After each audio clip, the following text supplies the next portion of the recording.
topic in this session is duty-free, how to make it work for entrepreneurial brands. It's one of the questions that we get asked a lot by clients that don't really know where to turn and how to tackle it. So we thought it would be a really good topic, and we're excited that we were able to get a great panel together. And I want to introduce the panel leader, which is Simon Rove from Halewood. He has a distinguished career of I would think 25 to 30 years in duty-free. First with Diageo, where he had the support of 75 people. Then at Remy with 25 people. And now he manages a huge team at Halewood all by himself. So I hand it over to Simon. Thanks so much for helping us out today and leading the session. Thank you. Good afternoon. If I talk too loudly, then say so. If I talk too quietly, say so. My voice, as is probably the rest of the guys from the esteemed panel here, is wavering. For some of us, we spent the last week in a more exotic location in the south of France. There is every year a shindig called the Tax-Free World Association Global Convention, which is an interesting opportunity for a brand owner if you can get access. If you can't get access, you sit in a coffee shop at the end of the street and do your meetings there. If you can get access, you spend best part of £1 million entertaining your clients for a week. So that is the one side to the other side. I joined Halewood 3 years ago. Family company, 40 years old, but we were just about to start a turnaround project. And the guy who now is the CEO invited me to come along and start a duty-free business from absolutely zero. I thought it was zero, but when I investigated a little bit, I found out it was probably a grey page rather than a blank page, because they'd investigated the duty-free channel without really that much knowledge from the company as a whole, and probably created a few problems for themselves rather than opening up the world that it can be. Guys here have got a lot of experience amongst us, different brands, different opportunities, and each of the guys will tell you their experiences. The aim of my little session is to probably give you a bit of an introduction to the channel, the pros and cons, tips, where you might benefit, where you might not. I don't know any of your backgrounds apart from two plants sitting in there, Graham and Jonathan, from my company. We'll aim to give you a wide range of an understanding about duty-free. Actually, in 90% of the countries around the world, there is no duty-free. It's called travel retail. So we call it travel retail rather than duty-free, because in Europe, there has not been any duty-free inside the EU since 1999. When you travel out of Berlin Airport, you'll find a different pricing regime to the one you'll find in London, to the one you'll find in Paris, to the one you'll find in other locations around Europe. And God forbid, if Brexit ever happens, that will send the industry into another spin. So we are an industry influenced by legislation. We're an industry influenced by the geopolitics of the globe. A few years ago, there was a health scare called SARS, sent us into a spin. I joined the duty industry on, I think it was September the 11th, 2001, an interesting date for travellers. And if any of you were travelling that day, you probably didn't travel for a few weeks afterwards. But we have those problems which shut our shops, stop the ships sailing, stop the planes flying, and our bosses don't care. Why are you not delivering the numbers? A very quick entree into the channel. On the flip side, it is the best opportunity to influence consumers who are stuck. They go airside, they're stuck for 3 to 4 hours. The airlines want to get you to the gate quickly. The shops want to get you in the shop, so they build shops the minute you're putting your trousers back on when you come through security. So you're into a shopping mindset. Maybe you are, maybe you're not. So we'll take a little time to show you a little bit about the industry, how it breaks down, and then we'll share our brief experiences with you on that. The guys are from Tito's Handmade Vodka, John. Elwin's from a great gin brand, Bigger and Leaf Malfi, and Philippe represents an organisation from the Americas and growing more broadly, which is an umbrella organisation representing a number of brand owners who want to get into the channel. Can it work for you, duty-free? That's the question really we're asking today. In my experience, I wouldn't be here if it hadn't, so clearly it can, but there's a lot of understanding along the way that I think hopefully will give you some of that as part of the industry. Is it important to the drinks category? What are the benefits and challenges of being in this business? And maybe some tips from our experience of what maybe to do, what not to do with your bosses or family companies' treasured money in order to succeed.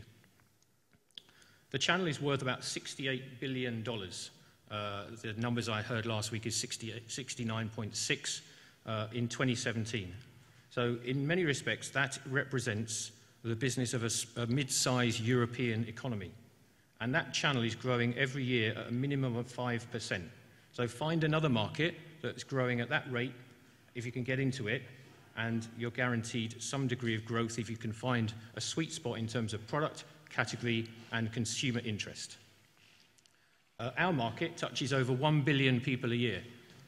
Apart from China, I don't think many other economies or domestic markets will come into contact with 1 billion people a year.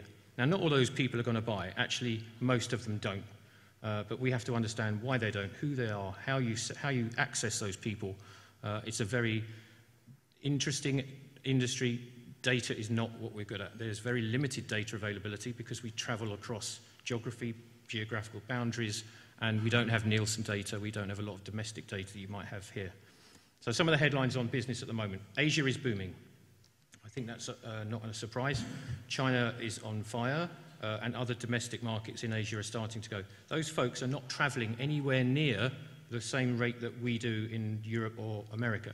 When the Chinese and the Malaysians and the Indians travel at the rate that we do, you'll find your duty-free shops growing at a crazy rate. There are 30 international airports in China, bigger than most of the airports in Europe. And how much business do we have in those airports? Not much. So there is a scope for expansion, which is huge. If you look at the cruise business, those hotels on their sides, which float around the Caribbean or the Mediterranean, again, Asia is becoming a rapidly growing market for cruise business. And ships are now locating out to Singapore and Hong Kong and stocking themselves full of Asian-only food, Asian-only beverage. So if you have a beer that Asians like and you want to get on cruise ships, big opportunity. The market is dominated by the in-airport retailers. So liquor represents about 15% of that 68 billion. So something in the order of $15 million a year. Of that, 65% sits in airports. So the big, ugly airport stores that you see when you go through security. And that market, I'll come back to in a little bit more detail, is categorized and featured by a real polarization. The polarization of buying power, we're all used to that in domestic market economy. We see the same thing, international retailers, very greedy, very margin demanding, and also brand owners, on the flip side, who are, and I say addicted, they are pretty much locked into long-term investments in airport retailing. Critically, we have to look at who's traveling and who would buy. If in the gin category, for example, gin was not a big deal in duty-free up until maybe 5 years ago. Do Chinese people drink gin? Because Chinese are the largest body of travelers that are interested and growing very quickly. Not yet. But will that happen? We have to make it happen. So you need to understand who's traveling and whether your product is going to work in the airport that you might target if you want to target a particular airport. As I said at the start, it's susceptible but very resilient to the influences of geopolitics, regulation and security. Most of you know you can't pass through security with a bottle like this. You certainly can't take a bottle of alcohol through security, and if you're transferring on a flight from A to B to C, the rules change dramatically. So I've seen people having bottles of Louis XIII confiscated and thrown in a bin, 2.5 grand's worth of cognac down the drain because they didn't understand the rules. We are security heavy. The final point about most of our business is concession related. So if you've been working in a model, in a retailing environment where the concession fees are critical, you ain't seen nothing yet if you come to duty free. The concession rates of the people, if I had money, I'd build an airport and build a car park because that's the way to generate money. And they ask for guaranteed income. They don't care about how many people actually turn up, how many people buy. They ask you, the retailer, for a guaranteed amount of money. And if that money doesn't emerge from the sales, it comes from us. Airport retailers seem to think that we brand owners have got bottomless pockets. I'm a family company. My pockets are a lot less than some of those brand owners you might see outside here. Just a very quick few charts on data. As I say, Asia is the biggest region. These are all category sales, so it's not just liquor and spirits. Asia accounts for almost half of the duty-free sales in the world and is, funnily enough, the fastest growing region. So if you want to know where to go and where to have a brand that could be interesting, then you look at Changi, you look at Hong Kong, you look at the airports in China. Don't worry too much about Paris or London. Yes, they're flagships, but the cost of entry into those places, you get your money back by trading in the East, in my experience. Africa, massive number of people, but a very small market. There are only, I think, 5 international airports that have got more than 10 million passengers a year in Africa. So the investment in space, if you want to buy space there, might not get a return. I would say that America, the US, the Americas, lots of people. The concept of duty-free in the Americas has taken maybe longer to develop than it has in European. In Europe, we love the stuff. We can't get enough of the stuff. And whenever we go, we want to buy. We want to buy our favorite brands, but we also want to buy it cheap. So price becomes a heavy influencer on the market. If you look at where the segmentation is, as I said, airports account for the largest slug of the business. Airlines and ferries. Airlines is 2 sets of business. There's both what you drink on board and what you buy to take away. And on cruise ships, which is the fastest growing part of the tourism industry, I think if I look at cruise capacity, John and I were at a cruise conference in Rome in the summer, where they said they will continue to build mega ships through to 2022, 23, and those ships have got a 20-year capacity. The cruise industry is not going to run out of steam for another, in terms of growth at least, for another 20, 25 years. For the spirits industry, when I segment the numbers, and I say the numbers are difficult to find, I look at IWSR data for this, so the International Wines and Spirits Register. The duty-free retail is growing 10 times faster than most domestic markets, and it's all at the premium end. So what we try to do is to bring differentiation, premiumization, and products that can offer the retailer extra spend per head. They measure, most of them would measure our ability to influence their business by spend per head. So the number of people, the number of retail sales divided by the number of people wandering through their airports. We're a premium brand building environment that has both an on-trade and an off-trade element. On-trade being you can buy on your cruise ship, you can buy in the air, and you can buy airside. In most cases, the airside part of the on-trade, the concessions, the bars in the airports are nothing to do with our supply chain. They go through domestic market retail because they are, in many cases, duty paid. The spirits industry is still considered a core part of the duty-free offer. So when you consider perfume and cosmetics, tobacco to a certain extent still, confectionery and liquor and tobacco, wines and spirits, then we are still about 15%. In certain markets, in certain locations, we're higher. If you look at a place called Dubai, which is the largest individual single location duty-free shop in the world, and there are about maybe 15 shops on that location, they're selling near enough $2 billion a year of duty-free goods. So one airport is selling near enough 5% of that 68 billion. Do I want to be in Dubai? Yes, of course I do. And we all have that ambition. Maybe getting there is slightly different challenge in terms of supply chain. Our share of global spirits market is very small. So it's less than 2%. In some companies, they will get up to maybe 15 to 20% of turnover. In other companies, it probably averages out about 5 to 8% of their global turnover will be in the duty-free market, everything being in order. And unfortunately, for most of us, duty-free is the least profitable channel to be in. If I look at the P&Ls of the companies I've worked in before, certainly we were spurned on by the financial controllers at Diageo and Remy because every dollar they raised in revenue, they generated the least amount of profit. But from the flip side, we're exposing the brands. So is it nice to have, or is it an addiction? That's my question to any brand owner that I want to work with, and the question I asked Hayward when they employed me, do you really want to go for it? Because we need to make sure we're prepared to spend. Very quick intro into each of those channels. So airport retailing. Polarization is not something uncommon to most domestic markets. You have Walmart, you have Tesco, you have Sainsbury, you have big groups controlling big international amounts of turnover at retail level. Most of you may not know the names on this chart, but you will walk through their shops when you go into an airport. Dufry you might know as World Duty Free, the UK, Spain, many small markets across Latin America, Northern Europe. Not so much in China and Asia as yet, but getting there. Heinemann are based here in Germany, in Hamburg. They are probably the largest and most spread retailer on the planet. They've got 55, 60 shops in Europe, but they distribute to third-party companies around the whole of the globe. DFS is an Asian customer with some in America. Lagardère is based in Paris. And then the largest growth opportunity will be the China Duty Free Group. currently just in China, but spreading through joint ventures around the world.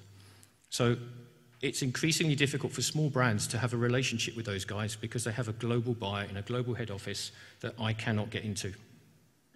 When I joined Halewood, the door was locked because of the consolidation of a few other retailers in one group called Dufry. It took me 2 years to get an appointment just to present the statistics of the gin category, what was going on. It takes time. So it's not a short, in this environment, it's not an easy to access short win. Some people maybe find a way for one airport. If you've got a local brand, it can work. And if you've got a brand that's on fire and you're lucky, great, but it can work. But what I'm saying is polarization is a big problem. What that means those retailers have is power. So they can charge you a lot of money to activate your brand on their space. So I think I'm quoting current rates. If you know Terminal 5 in Heathrow, it's probably one of the largest liquor shops on the planet. They charge net probably about 150,000 a month to activate one brand for a month. All in all being rent, staff, sampling stock, decoration of the unit. I can't afford that. So how do small brands work together to maybe create alliances or companies that work together? And there's a great example now in Europe called the Family Brand Alliance. I think they're up to 5 brands now that work together. And they offer a supply chain and logistics support, but it's down to the individual brand to do the marketing. Pricing has always been a critical thing in duty-free. So one of the big motivations for shoppers in the channel is price. I want to buy it cheaper than the supermarket. I think I should buy it cheaper in the airport, and if it's not, if I can't buy my favourite Johnny Walker cheaper in the airport, then nothing in the airport is going to be cheap, because they believe that everything in the airport is valued by the price at which they buy their known brands. The other thing at the moment is we've all got mobile phones, and the further east you go, the price comparison sites, they're in the duty-free shop, they're everywhere. So pricing is a critical aspect. And with most concessionaires wanting a minimum of a 20% saving versus the domestic market, then again, it's digging into your pocket. How do we make that different? We try to bring some exclusive products to the market. So we have a litre bottle for most of our customers. Most markets operate on 750 in the US or 700s here. In my business, I try to say we don't sell litres to anyone other than duty-free operators. Therefore, I have exclusivity over that pack size. I can control the pricing and the supply chain. On brown spirits, you start to find a lot of non-aged spirits coming into the duty-free channel. So in my day in Diageo, we introduced Double Black. In my days in Remy, we introduced the Cellar Master range and took the traditional qualities out. Do the consumers like it? Do they not? It depends on the brand, but it can be a challenge when you offer an experienced malt buyer something that's got no age statement on it. And that's down to the global dynamics of whiskey and cognac and malt. And lead times for entering this channel can take over a year. So it's not an instant win. And we had to submit, if we work with Heinemann, a process on pricing and brand selection for, was it May 19 to April 20 in the middle of August this year. So do I control the exchange rates? Do I control my cost of goods? Can I control all that? A year away? But I have to commit to the price. Airlines, so they're only small, they're 2%. Airlines, basically, you have your big national flag carriers versus your low-cost operators, low-cost carriers, and each of those operate a different dynamic. So your full-service flag carriers, your British Airways, your Lufthansa, your Air France, will have a different dynamic and a different motivation to what you see on the low-cost carriers. For low-cost carriers, duty-free is a revenue stream that makes them money. They don't make money on tickets, they make money on everything else they can charge you for. So if they could charge you for a seatbelt, they charge you for a seatbelt. I think Ryanair might be thinking about it at the moment, but at the moment they don't. I did see a cartoon a few years ago which basically looked like the inside of a London tube train with just hangers for people to hang on to, and that was the Ryanair of the future. The low-cost carrier model is basically saying if you want a drink on board or buy a sandwich on board to consume on board, you pay on-trade pricing or more. They will do some deals, but you have to buy a ticket for the lottery or whatever it might be along the way. If you want to buy a duty-free product to take away, we're only going to provide a minimum basic range. There's not much interest in the catalogues. I show a couple of examples where, for me, it's been an interesting development over the last year because the retailers in the sky have got you sitting there. They want you to develop a premium interest, so they understand about premium gin. They understand about premium malt. They're starting to understand about consumers wanting better drinks. So why shouldn't they want a better drink there in the sky rather than always seeing the same old, same old? So that's provided some opportunity, certainly in categories like gin, and I know rum will, and I think malt whiskey too, for them to differentiate their offer. When you sit in a plane, you've got a load of magazines in front of you with nice brand pictures. Advertising in that is nothing related to what you see in the menu card. They're operated by different companies, different media companies, and it's expensive. One back page will cost you £10,000 for a month. So if you want to do it, understand it. It's a cost. Ferries and cruise ships. So a couple of examples of the cruise ships, and I saw a picture of this ferry, an MSC cruise ship, which is really sort of 8 stories high, 5,000 people, 8,000 crew. It's a logistics nightmare. How do you get product to each of the ports that the ship will stop at? They want 20 containers of lettuce, they want 20 containers of bread. Liquor becomes a slightly minor part of their category. However, it depends where you are in the Caribbean. For the American consumer, cruising is a big thing. And so liquor and wines become part of the package they buy. So there's an entry offer, a premium offer, and a super premium offer. So can I get my gin or my whiskey or my vodka into the super premium range and start to work with the bartenders and operate the mixologists on board to create an experience? Certainly some of the bigger companies use cruise as a training ground for bartender, and they have big bartender competitions. I know Bacardi and Diageo have used the cruise sector a lot for that. The cruise business operates regionally, so you have a lot of ships in the Caribbean and a lot of ships based in Europe.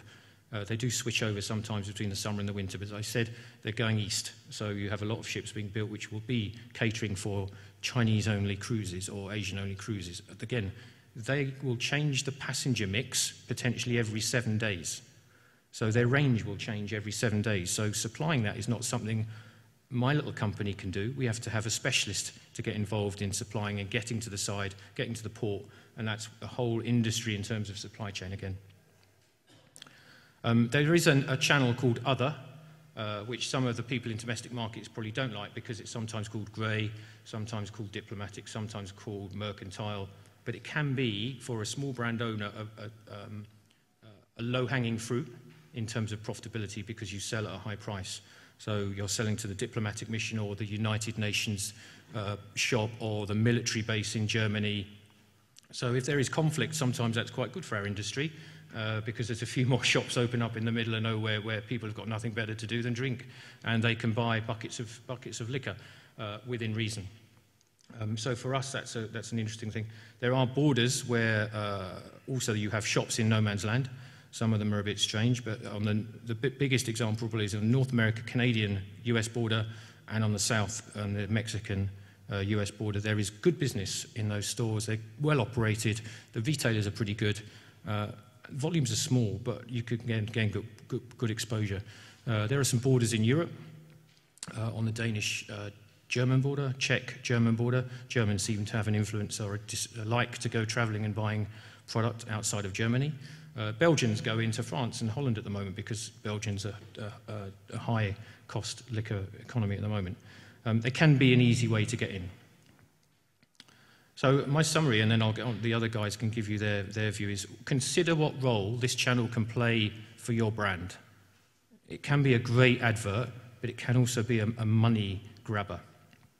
It does represent a huge opportunity. There is a big cake to go after, but understand the basics in terms of how do you get there, the route to market.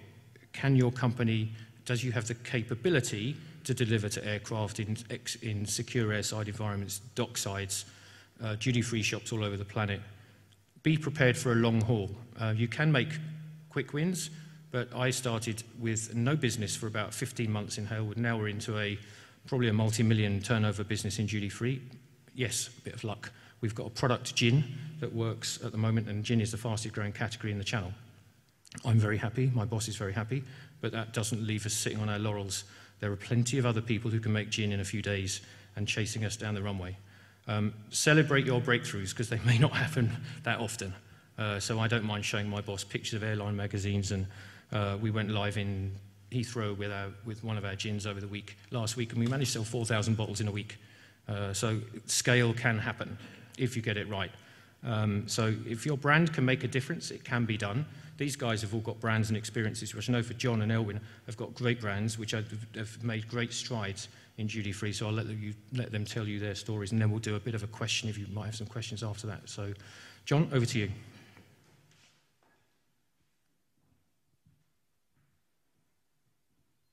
Thanks, Simon. Good afternoon. I'm sorry. Are we at a bar show or a funeral? Good afternoon. Come on, a little energy here. We want to learn something. I hate funerals. I love bars. My name's John McDonald.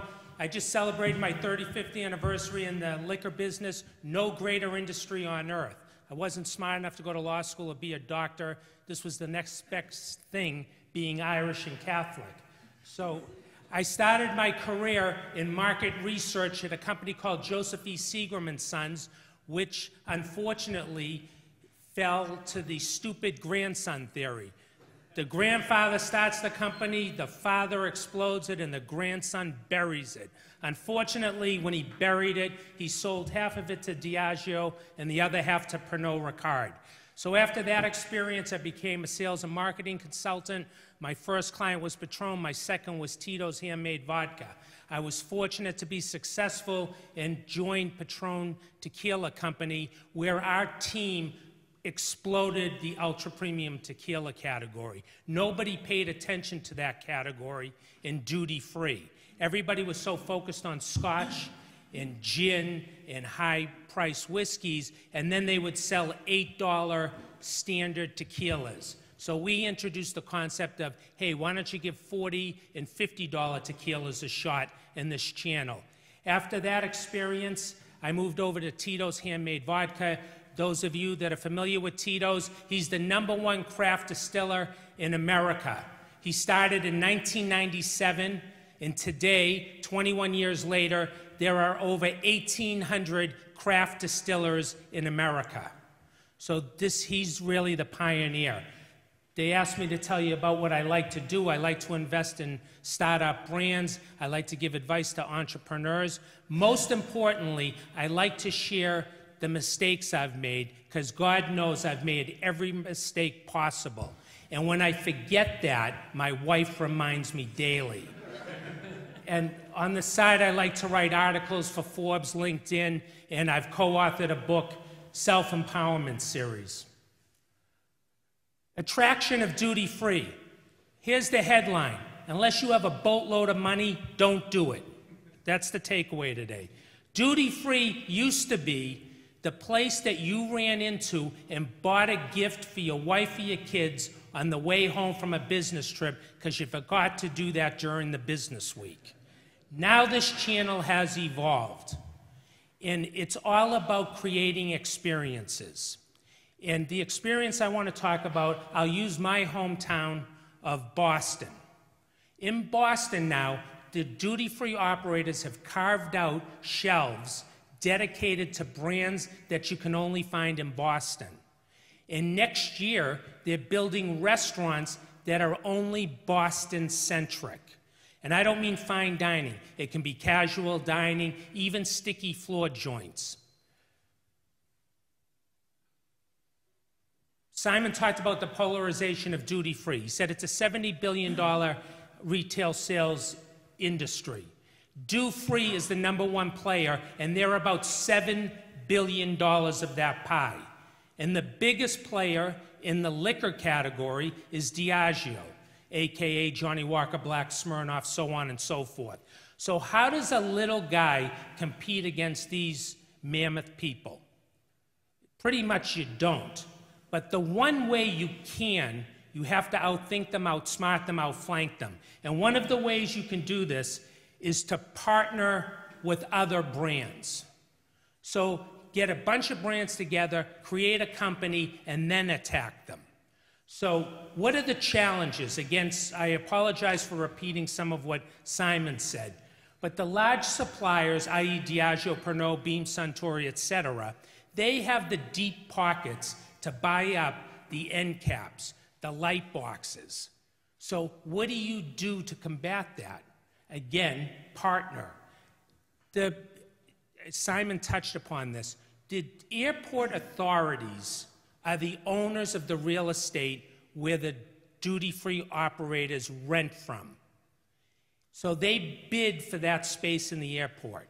And the airport authority, the owner, wants minimum annual guarantees from that retailer. So if they don't meet the minimum annual guarantee, thank God I wasn't drinking when I said that, they wouldn't be able to afford to go in there. And if you miss that threshold, you have to write them a check. And retailers don't like writing checks to the airport authority. So when they have to write a check, who do they look to? The brands. So on top of everything else, when you sell to a duty-free operator, they want to make about 70% profit margin. Think about that. If Tito's is $30 in Dubai duty-free, that retailer wants to pay $9. They make $21 a bottle. Think about that. What other industry, if you're a mixologist, bar owner, store owner, those are huge margins. And out of those margins, that retailer has to give sometimes 40 to 50% of that margin to the airport authority. So they're only left with 20 to 25%. But the big question is, when I talk about combating the big boys, is have you ever thought about how does a brand that's made in Berlin, a micro distillery, end up on the shelf in JFK Airport in New York City? Think about that. One brand, how's he get it to the shelf in JFK? First of all, part of the challenges are the retailer is not going to come to Berlin, Germany to pick up a layer of XYZ whiskey. So what you have to do is figure out a place to store your goods in America. So the best piece of advice I can give you is store your merchandise closest to the customers. So for example, at Tito's, we have a warehouse in Belgium, we have a warehouse in Singapore, and we have a warehouse in Miami that services the Americas. But do you think a retailer wants to open an account just for Tito's handmade vodka or Halewood gin? Absolutely not. They want to deal with other brands. So how do I deal with this? I partner with Edrington, which is the owner of Macallan, Sazerac, and Di Serono. So all our companies do business together in the Americas. So now Dufry, when they want to order Macallan, Tito's, Buffalo Trace, and Amaretto Di Serono, they call one place, they get one bill, they send one check. The key point is we make it as easy for the customer as humanly possible. And if I didn't do that, I wouldn't be in hundreds of airports around the globe.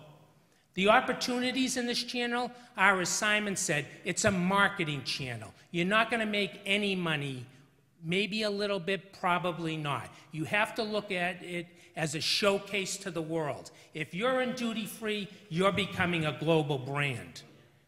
And you also have to have special packs to attract customers, because not only do they want a better price than the domestic, they want something they can't get in a downtown retail shop. So I talked about we have to improve the retail consumer experience. So we have to think different, better, and special than the big boys. And how do we do this? The baby boomers and the Generation Xers, they know the duty-free channel. The millennials, the research we've done is they do not shop in duty-free. So the challenge is, as an independent brand, what can I do to get them to enter that shop? Think about your phone. How often, and I appreciate it, I haven't seen virtually anybody look into their phone during this session. But all day long, no matter where I go, people have their phone in their face. This morning I went jogging. The whole way down the sidewalk, I'm zigzagging in and out because everybody is staring into their phone. I get on the elevator at the 9th floor this morning. I said good morning to the gentleman that got on with me. He didn't even acknowledge my existence. He didn't even look up until he saw me get out of the elevator. Everybody has their phone in their face at all times. And millennials get to the airport and they sit outside the shop with their face in the phone. Do you know there's only 4 times that a millennial looks up from their phone from the time they get to the airport? 1, to check in. 2, to go through security because they take the phone away. 3, to use the toilet. And 4, to board the plane. The rest of the time, sitting in the chair, the store's right there. There's no call to action to get them to get into that store. So as an industry, we need to develop an app. What's the first thing I did when I landed in Berlin Airport? Oh God, I hope they have Uber. So click, they have Uber taxi. Boom, I clicked the Uber taxi. Within 2 minutes, the guy was at door number 12. I jumped in, he dropped me off. I didn't have to reach in my pocket, didn't worry about euros versus USD. Simple. And that's what we're failing to do in Duty Free Channel. We haven't created an app that makes it simple for the millennial to do what he likes to do, convenience. So what do we do as a company to combat that? We create retail theater. We want to create an experience that calls that millennial into the shop, something cool, fun. So here's a picture of Tito's activation in Sao Paulo. We have a young lady behind the counter that's a Tito's tasting unit. She has a cowboy hat on. Why? Because we're made in Austin, Texas.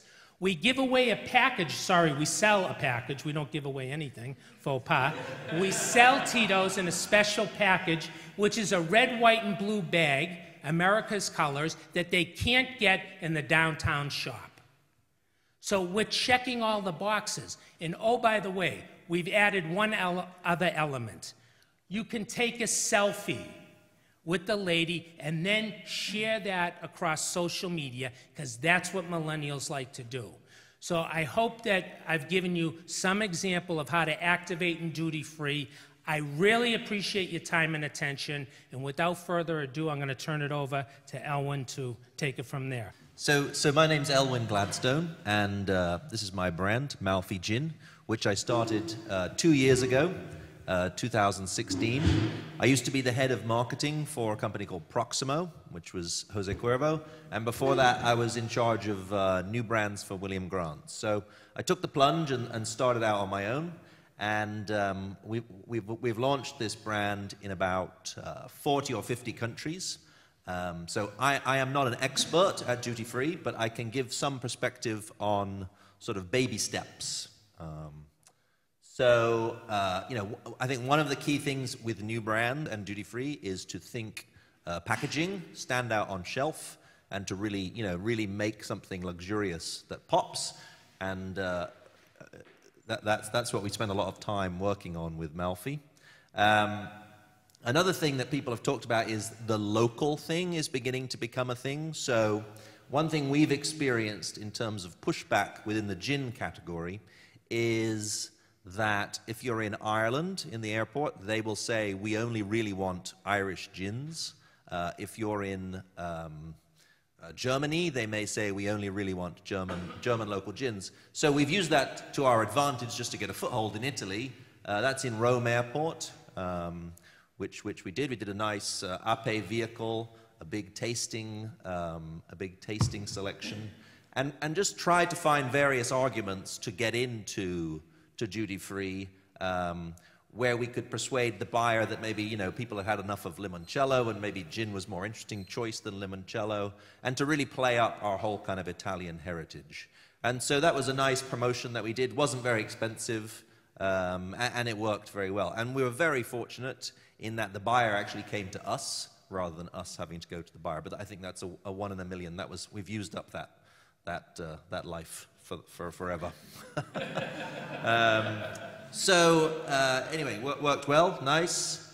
And you know, if I could give any other bits of advice, it would be to work with someone when you're starting out that knows what they're doing. And I actually work with Philippe, who has a company called Actium, and they are our brokers who actually know what they're doing. This is a Malfi promotion that we did on one of the U.S. cruise liners.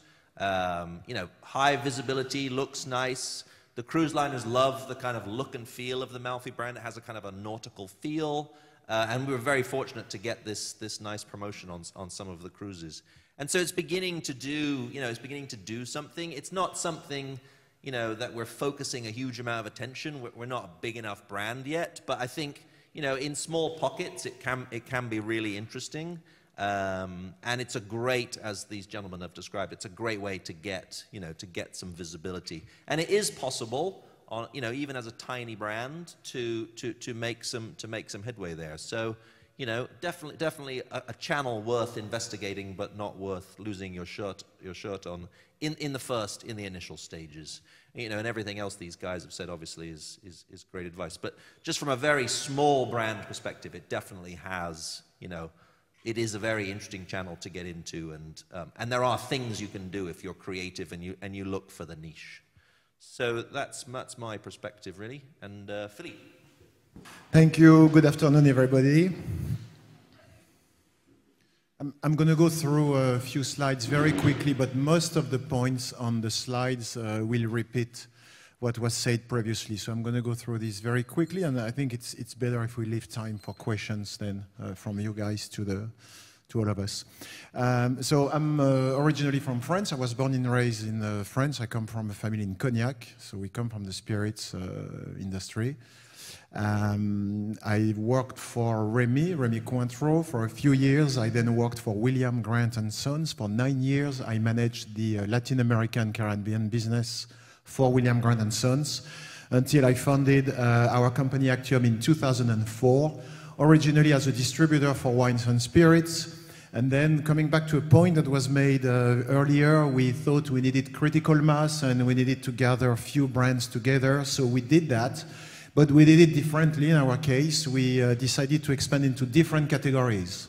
So today we still have a representation business for wines and spirits, but we are also in fashion and accessories. We are in beauty, perfumes, cosmetics. We are in jewelry, in watches. And we were fortunate to put together a portfolio of some of the best brands in the world, and always in the high-end segment, basically. We represent beyond spirits brands like Hermès and Gucci, Cartier. We distribute the L'Oréal group in the Caribbean. So powerful brands which give us the critical mass to go and talk to buyers at big duty-free retailers. This is a plus. It comes back to a piece of advice that I believe John said, where he said that they gathered, you know, strengths with Edrington and with other companies. It's true that if you guys can put your brand with someone who has strengths and several brands, it helps. In our case, when we talk to the big retailers, we are sometimes unable to get an appointment or to get to present a brand, a spirit brand, for example, if it's a new brand. We represent Malfi, which is a brilliant but young brand. If we have an issue sometimes putting it in the face of a retailer, you know, we're going to use our connection through the other brands that we represent, the L'Oréal and the Hermès, to get the right appointment with the top management and show it to them.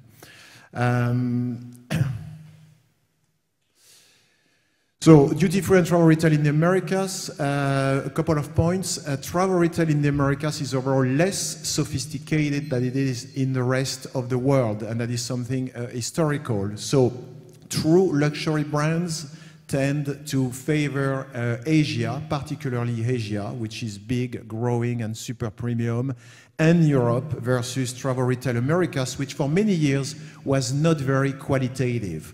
This is changing. Big guys are coming into the markets. The Dufry, the DFS are now there, and it's raising the bar.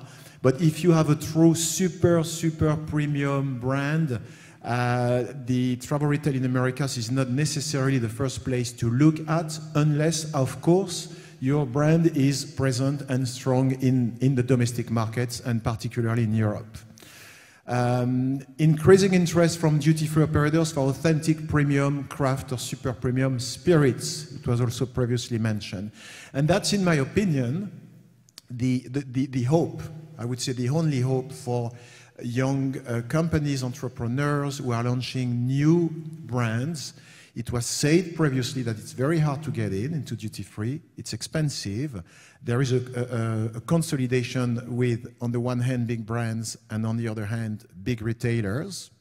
Dufry was telling me last week that they now have 32,000 employees, $8 billion turnover, and they deal obviously mostly with the big companies like the Diageo and so on.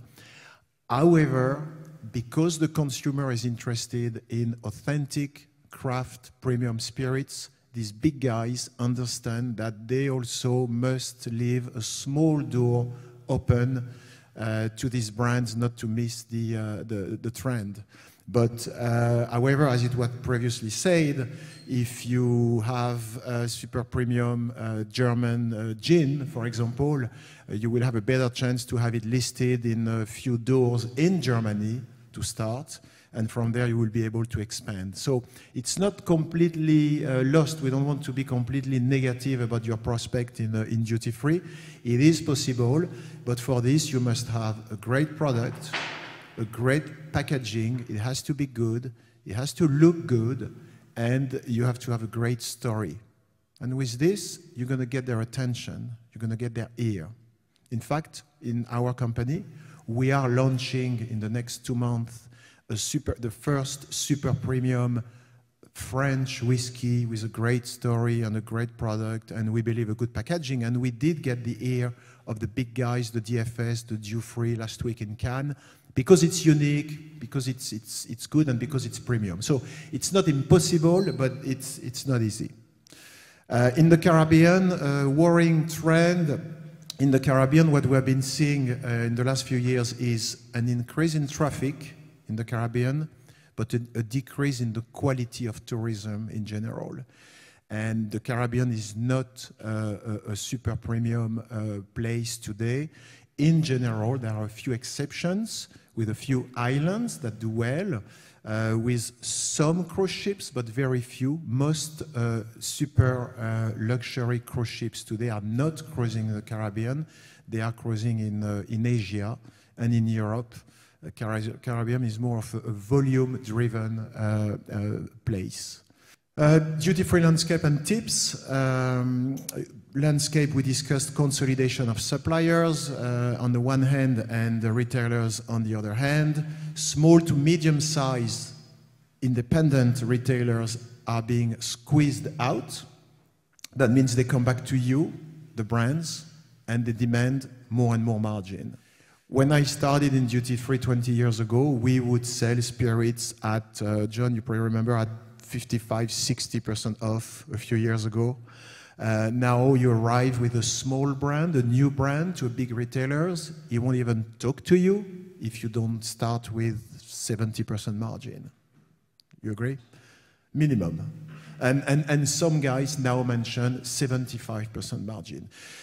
If you find a deal with them, they will still ask for money to activate the brand one way or another. So it is true that it is difficult to make money in travel retail from the get-go, unless through a travel retail exclusive label that has no price comparison with the domestic market, you raise your price so that you still make money, giving away 70% gross margin to retailer.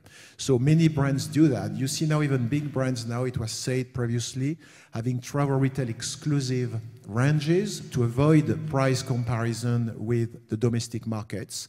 It basically sets you free to place the cursor, the price cursor where you want. You can try to raise your price, but again, I come back to what I said earlier. The product has to be great, it has to look great, you have to have a compelling story, and you will still have to somehow invest in brand activation after that. So it's not an easy equation.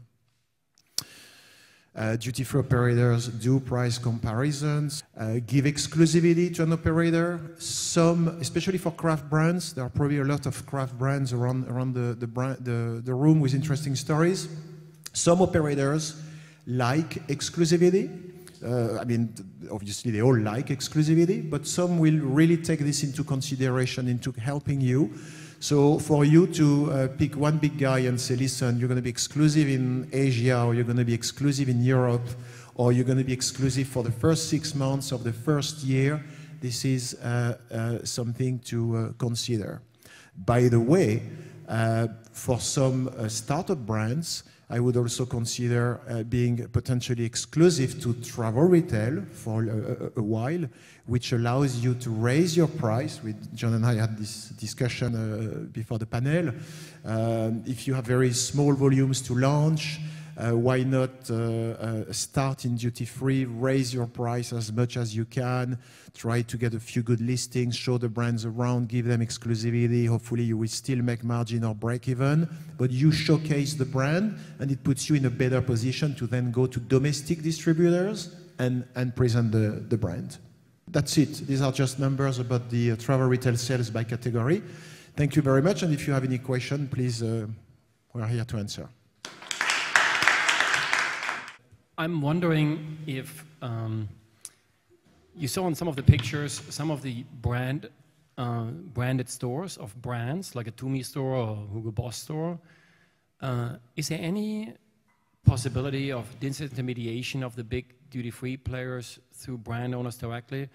Small or big? Is it like a Diageo store or a Malfi store at one point in the cards, or even like somebody possibly putting up a craft distillery? When I heard the Boston situation, I'm going to have a local player, like a Boston distillery, going in and opening up a distillery at an airport or at a cruise ship or something. Yeah, there are examples of, if you go to Schiphol, there's been a Johnny Walker House in the middle of Schiphol Airport in Lounge 2, in the Central Lounge. In Hong Kong and in Asia, increasingly you see one single brand executions from liquor brands. Some of those are maybe grouped together.